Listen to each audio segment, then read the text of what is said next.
And success is defined by how the customer defines it, that the customer's getting value out of the software that they think is important or they define as what they need. Welcome to the Fractional Edge Podcast, the ultimate podcast where we unlock the power of workforce planning and discuss the rapidly growing fractional executive staffing strategies to supercharge your business. Meet your hosts, Carol Fraser, a workforce planning expert, fractional chief human resources officer, and founder of C4 Talent. And Jason Huett, the sensei of marketing, fractional chief marketing officer, and founder of Fifth Degree Marketing. We'll bring you insights from seasoned pros, inspiring success stories, and actionable strategies to optimize your valued workforce. Don't miss this chance to upgrade your business with top industry leaders in today's competitive landscape. So tune in and learn how to unleash your competitive edge. Welcome to the Fractional Edge Podcast, where we talk about workforce planning and fractional executives as your competitive edge. My name is Carol Fraser. I am your host. I am a workforce planning expert as well as a fractional CHRO. Joining me is my co-host, Jason Huett, who is my sensei of marketing and our fractional chief marketing officer. And today, our guest is Laurie. Laurie, please introduce yourself. Hello. Hello, Carol. Hello, Jason. Thank you. My name is Laurie Barlev. I am sitting in beautiful New York City with a temperature of 110 degrees outside, real feel. I am a B2B startup junkie, SaaS startup junkie, and I've spent 25 plus years working with company clients. I am, as my kids would say, I am obsessed with solving customer pains. And this is most possible when you work with customers. So what kind of fractional title would you call yourself? A fractional customer success, client satisfaction? Yeah, customer success. Yeah, fractional customer success executive. Nice. I mean, super important that once you actually have the clients, right? Once you're working with an organization, are they keeping the clients? My tagline. You spend all this money acquiring your clients, better well keep them. And to do that, you need to know how to make sure you work with your clients. So that's my whole focus is I'm very curious about what the customer pains are. And so the way you can get to that is by talking to them and working with them. And usually that's customer success. And so I kind of have launched teams and re-architect teams and put in different processes in place when I've figured out that the customer's not so happy or we're not getting the money from the customer, the renewals from the customer, or in some cases, it turns out to be a feedback to the product where customer says, wait, but we're missing this. And this could be functionality. It could be a whole new product. So I really enjoy that piece. Laurie, this is exciting. So I work as a fractional CMO, and a lot of the clients that I work with, we focus a lot on lead gen. Everything's about lead gen and acquisition. And I would say a lot of the clients that are new that I work with, kind of customer success is an afterthought. So I believe in this on a very deep level. I see the benefit of it, but I'm just kind of curious. Do you see that as well? Like when you work with new companies, is it something that they miss, or are they fairly well, advanced or fairly well built out in this area? So I would say it has been very much more of an afterthought. Customer success is, everybody knows you need to take care of the customers. It's not that idea isn't foreign. But I think companies, especially early on, are focused so much on growth. And up until recently, it was not, you didn't really have to worry about keeping the customers as much as you did because people were buying the software, companies were buying the software. In this day and age, when getting a new logo is so hard, all of a sudden the idea of getting more revenue from your customers, besides which it's significantly cheaper to get new revenue from your existing customers versus new revenue from new customers. I'm hoping customer success has its day in court think is the way you say it, where the idea is, oh, wait, this isn't a cost center. This isn't an afterthought. There actually are some best practices and things that need to be done that are fair, not standardized, but they're like templatized, that the investment will be made. But even with tech companies where customer success is critical, and let me just say one thing, the reason after like customer success or working with the clients, getting revenue from the clients is so important in the SaaS model is that you could have as much as 80% of the revenue make over the lifetime of the customer comes after the first sale. And if your salespeople are out going and trying to close new logos, who's finding opportunities within your existing customers? And so that, I think, again, because that's more the focus right now in this market, customer success hopefully will really come into its own.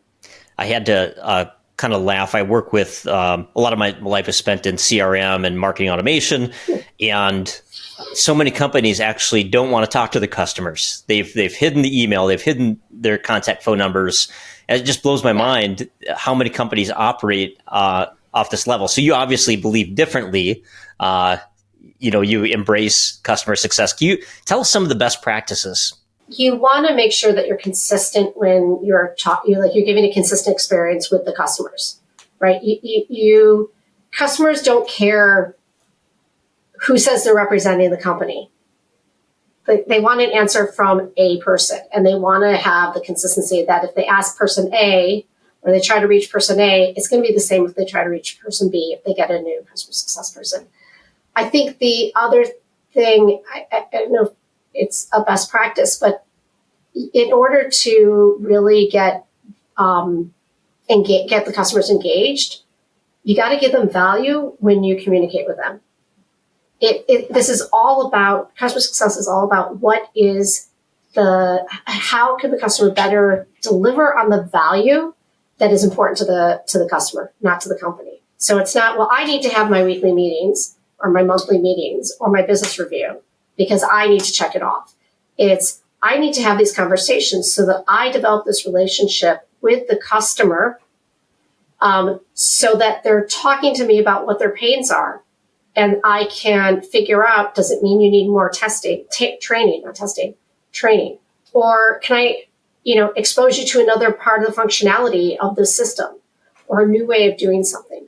So one of the best practices is really constantly delivering value in every conversation that you have. And that conversation could be email. And I think that's one of the biggest important things to think about when you're doing customer success.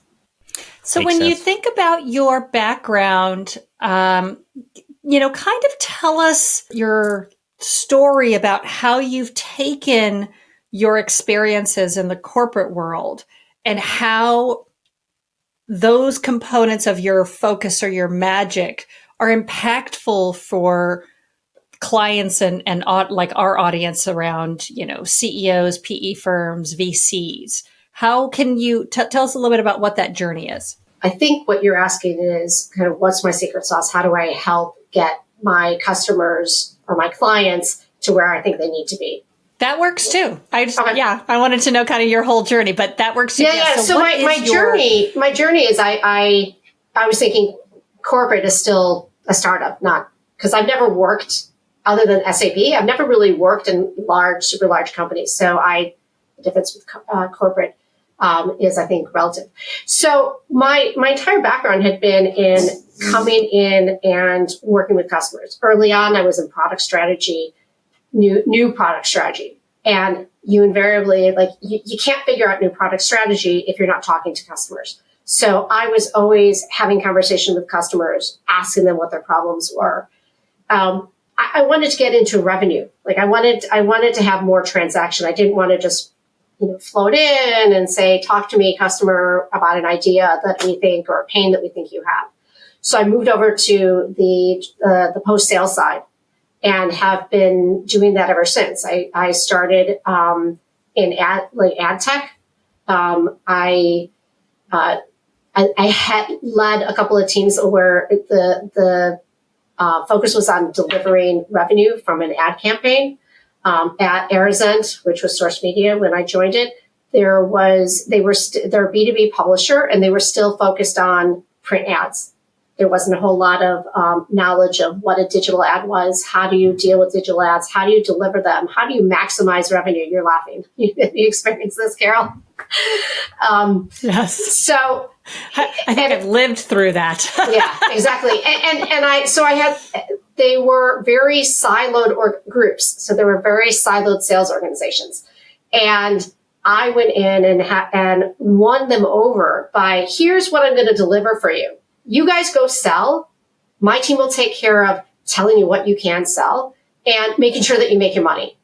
So it was a ground up, and it was a lot of working and understanding what my internal client needed, because that was really who my client was at the time. And then shifting to the external client, we ended up being huge partners with sales, and I would call us the MVP of the organization. From there, I went into other leadership roles, same thing, customer success, still working with customers, trying to figure out their pain points and what is the product what is the change that we need to have? Is it a new process? Is it a new product? So after a couple of companies, I was with ComplySci, where I walked in. They had a customer success team. It was really designed for a different period of time, a different set of customers. And I walked in, and they said, we're churning customers, and we can't churn customers. And I looked at what the organizational structure was. What was the way they had assigned clients? What were the clients that each CSM was working with? What tools did they have? Did they have any sense of what was a healthy client? And if so, if not, why? Or how do I make a client healthy? And so I went in and restructured, built out tools, promoted two people to director. They were able to start managing their team, introduced myself, and introduced the structure to the customers, the client, and delighted them. They're like, wow, I used to only have one person. Now I have 2 or 3 people I can reach out to. And so I've taken that type of experience and now, work with it with clients. What does it mean to do customer success if you don't really have a resource for it? You don't need a resource, right? You just need to know X, Y, or Z. How often do I talk to my customer? Why do I talk to my customer? How do I know what to talk to my customer about? What do I track? And so by going through it all in the corporate world, you refine your approaches to things. You get different experiences, and you say, oh, okay, there's another tool for my toolbox. That's awesome. I love how you've kind of, and I'm sure each client might be a little different, but how you've kind of said, let me give you a framework of what customer success is and how some or all of these components can bring more success to your organization. It's really expanding kind of like that telescope to, like you said, Jason, everybody's so focused on lead gen and, acquisition of clients, and not enough focus is over here on the satisfaction and the retention and the exponential growth of existing clients. And exactly. While I think that there might be, and maybe this is just kind of another follow-up question, is there a difference? And if so, what are the differences between customer success in the organization, the companies that you service, versus something like client service or account management? Like, how do all of those different things kind of fall out? So unlike finance or sales, where you walk in and you say, okay, I'm in finance, people kind of know what you're working on. You may be in, FP&A, but they know what it is, and they know what the responsibilities are. They know what's expected of them. People know what's expected of sales. When it comes to kind of after sales, it's not that it's ambiguous. There's no fixed way, right? There's no, this group is always, customer success is always doing X. customer support is always doing Y, professional services. The way I think about it, the way I think it is the most effective, is that for customer success is a relationship building role. It's all about the relationship, deepening that relationship, building that trust with the customer, and being the one that's solving the problems. And maybe solving those problems means I need to give you to somebody to negotiate another package, right? I want to buy this package that I don't have, right? I'm Salesforce. I'm selling CRM. Now I'm selling marketing, right? Service Cloud. So in my mind, it's really important that customer success is focused on and evaluated on and incentivized on developing that relationship, and making sure that there's a communication to whoever is closing the deals, that happens. You can incentivize that. Services, it's just another output of where something that the customer success person can lead the client to, right? If you need professional services, you may need them to be during implementation. That's done through sales. But if there's another professional services offering, the success person becomes the ears of the client, brings in the professional services, and then is still there maintaining that relationship. So if something's going on with professional services, let's say you're doing a migration, the client has an advocate for themselves. Customer support, reactive. Right? I have a problem. I need to reset my login. I'll call customer support. I don't need to wait. I don't need a particular person to help with this problem. Customer success, relationship. Account management, I would put account management in that post-sales, not sales of the closing the logos, but any revenue that you need to work on. And it's focused on strategic clients, right? If you have a person in customer success, they generally are not someone who's going to be very sales oriented.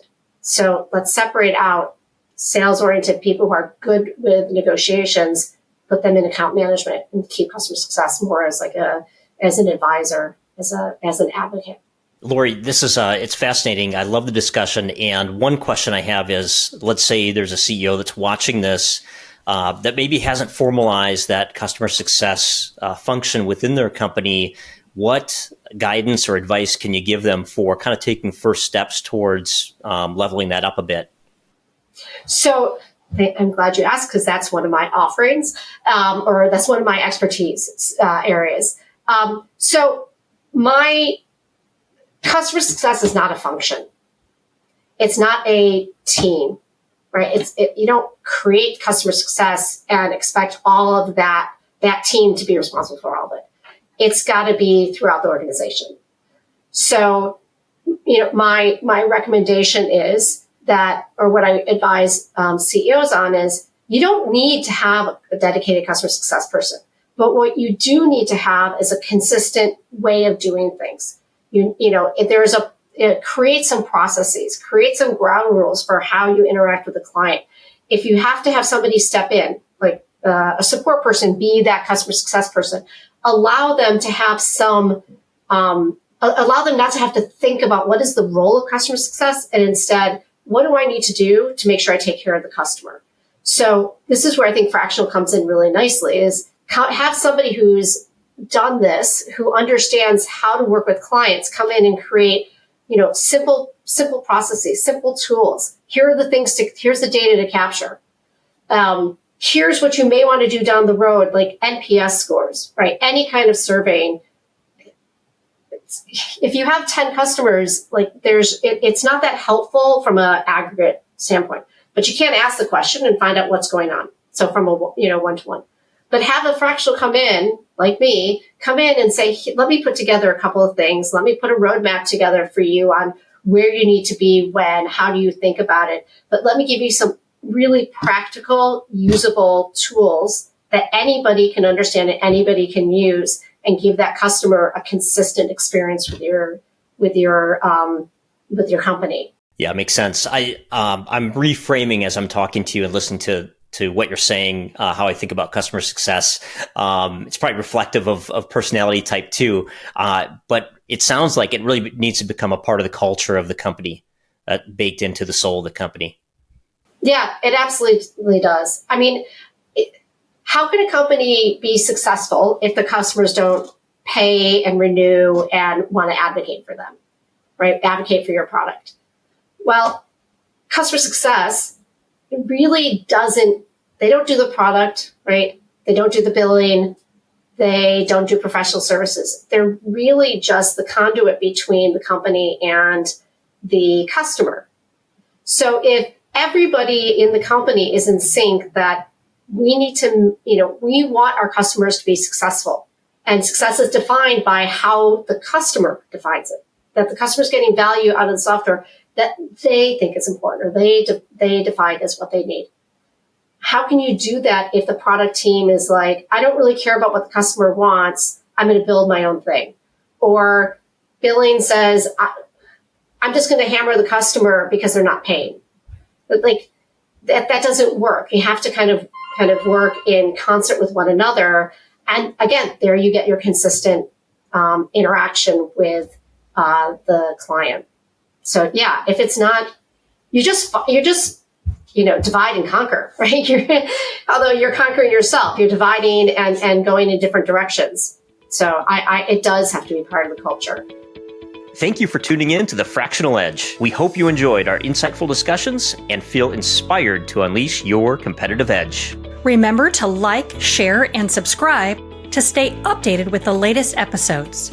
You can also connect with our podcast guests to benefit from their expertise and explore collaboration opportunities by visiting our website, thefractionaledge.com. Join us next time as we continue to explore the power of workforce planning and fractional executives in today's competitive business landscape. Until then, take care and keep growing.